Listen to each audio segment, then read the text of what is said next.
அம்மா வந்து ரொம்ப கோபமாக இருந்தாங்க. யார் மேலே? ஓபிஎஸ் மேலே. ஓபிஎஸ்லேருந்து தூரமாக இருக்கேன் இப்போ நான். ஏன்னா மிகவும் நல்லவர், ஆனால் வல்லவர் இல்லை. அதுதான் பிரச்சனைங்க. அவரால் எதிர்த்து போராட முடியல. வெளியில் வந்ததால் தான் இந்த இரட்டை இலை வழக்கில் என்னால் வெற்றி பெற முடிந்தது. நாங்கள் சேர்ந்து வெற்றி பெற்றோம்.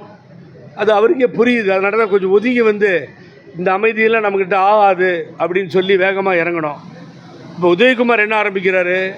அவர் பார்த்தீங்கன்னா குலசாமி, அந்த சாமி, இந்த சாமின்னாரு அம்மாவை. அதுக்காக ஒரு மண்டபம்லாம் போய் கட்டினார் உதயகுமார். உதயகுமார் நல்ல நண்பர், நான் அன்பாக கேட்குறேன். ஒரு பெரிய பொய்யை புரட்சி தலைவி அம்மா கிட்ட நல்ல உறவில் இல்லை, கோபமாக இருந்தார் ஓபிஎஸ் அண்ணன், அம்மா கோபமாக இருந்தாங்க அப்படின்னு ஒரு குற்றச்சாட்டை முன் வைக்கிறார். அவர் 2001 அவர் அமைச்சராகும் பொழுது ஓபிஎஸ் அம்மா மருத்துவமனைக்கு சென்ற பின்னாலும் தொடர்ந்து பொறுப்பு முதலமைச்சராக இருந்தவர். அவர் ஒரு நாள் அவரை அம்மா அவர்கள் தூரத்தில் வைக்கவில்லை, அமைச்சரவையிலிருந்து விடுவிக்கவில்லை, அவர் மேல் எந்தவித குற்றச்சாட்டும் இல்லை.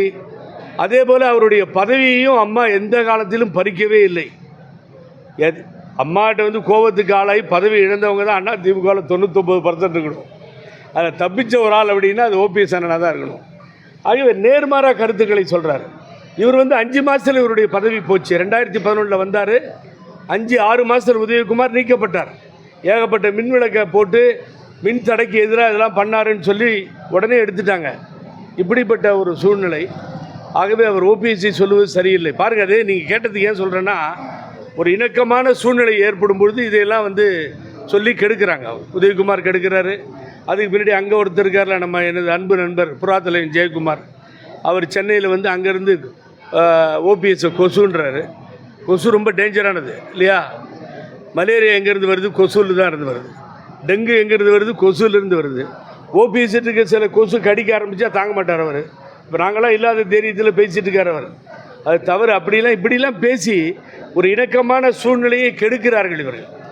ஆனால் அங்கே பாருங்கள், மேடையில் அம்மாவை வேணாமா, புரட்சி தலைவி அம்மா அவர்கள் படத்தை தூக்கி எறிந்து விட்டு, புரட்சி தலைவர் எம்ஜிஆர் அவர்கள் படத்தை தூக்கி எறிந்து விட்டு 2 படங்களும் வேண்டாம் என்று முடிவு பண்ணி அங்கே ஒரு திட்டத்துக்கு விழா எடுக்கிறதுக்காக போனவர். அந்த ஈரோடு பக்கத்தில், ஈரோடு டிஸ்ட்ரிக்டை தவிர்த்து அவினாசி கடத்து கனவு திட்டத்திற்காக அங்கே போனவர். அம்மா படம் இல்லாமலே உள்ளே போகிறார். உதயகுமார் நியாயமானு கேட்குறேன்.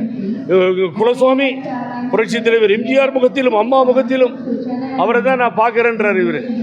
அப்படிப்பட்டவர் அந்த படத்தை எல்லாம் தூக்கி எறிந்து விட்டு அங்கே போய் ஒரு விழாவில் கலந்துக்கிறார். இதெல்லாம் தெரியலையா? ஆகவே இப்படிப்பட்டவர்கள் தான் காரணம். இணைப்பிற்கு விடாமல் இந்த வேலையை செய்து வருகிறார்கள். முடிச்சிருவாங்க அவங்க. இப்படியே போச்சுன்னா 2026 ஒரு 26 சீட்டு தேராதுங்க. இந்த உதயகுமாருக்கு சொல்லுகிறேன், 3வது இடத்திற்கு மதுரையிலே நாடாளுமன்றத்திலே தோல்வி. 3வது இடத்துக்கு வந்தாச்சு, 2வது இடம் இல்லை நமக்கு. அந்த நிலைமைக்கு போச்சு. மாவீரன்கள் நீங்கள் செல்லூர் ராஜில் அவர் உண்மையை ஒத்துக்கிட்டார். தெருவாக போய் கேட்டோம், வேர்வையில் போய் வேர்வை சிந்தி கேட்டோம், இந்த தலைமையை யாரும் ஏற்றுக்கலைன்னு ஒத்துக்கிட்டார். இது நடந்தது. இப்போ செங்கோட்டை என்ன தகராறு போய்கிட்டு இருக்கு. ஸோ இது நடக்குது. ஆகவே இப்படியே போனால் உதயகுமார், நான் சொல்லுகிறேன், 26 சீட்டு வராது. உனக்கு நான் இந்த மதுரையிலிருந்து சொல்கிறேன், உனக்கு சேர்த்து டெபாசிட் போகும். வேறு வழியே கிடையாது.